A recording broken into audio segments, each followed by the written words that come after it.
Délután tartottak gyűlést a komáromi Nokia gyárban az alkalmazottaknak. Előtte mindenki hallotta a híreket, de nem tudtak semmi biztosat. Egyelőre nem tudunk semmit konkrétat.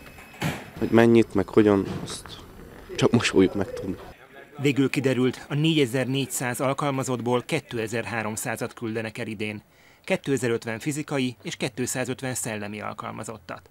Hogy pontosan kiket és mikor, arról most kezdik az egyeztetést az üzemi tanáccsal és az önkormányzattal is. Aki ennél a vállalatnál dolgozik, vagy aki nyitott szemmel jár a világban, az nem lepődött meg. Nyilván az adatokat, a tényszerű adatokat nem ismertük eddig. Én nagyon tiszteletre méltónak tartom, hogy egészen civilizáltan fogadták a dolgozók. A cég már értesítette a munkaügyi központokat. A törvény szerint legalább 30 nap kell ahhoz, hogy valaki megkapja a felmondó levelét.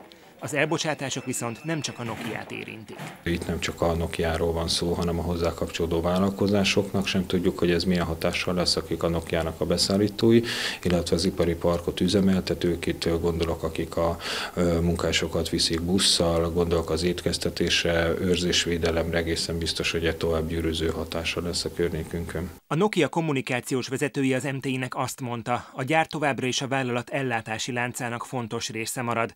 A gyártás átszervezése nem a gyár teljesítményétől és a végzett munka minőségétől függött.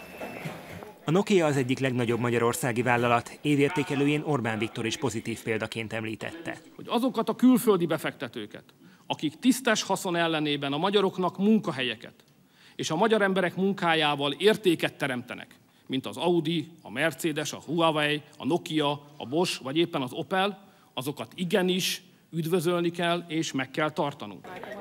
A Nemzetgazdasági Minisztérium azt jelentette be, közös munkacsoportot hoznak létre a céggel a munkájukat elveszítők megsegítésére. Nagyon fontosnak tartom azt, hogy a magas hozzáadott értékű tevékenység is, itt a telefonok tesztelése és más tevékenységek tartoznak ide, azok Magyarországon maradnak, továbbra is ez a 2100 munkahely, tehát ez jelzi azt, hogy a Nokia továbbra is bízik a magyar szakemberek tudásában és a magyar üzleti környezetben. Elemzők szerint a gyár alkalmazottainak egy része néhány hónapon belül találhat munkát.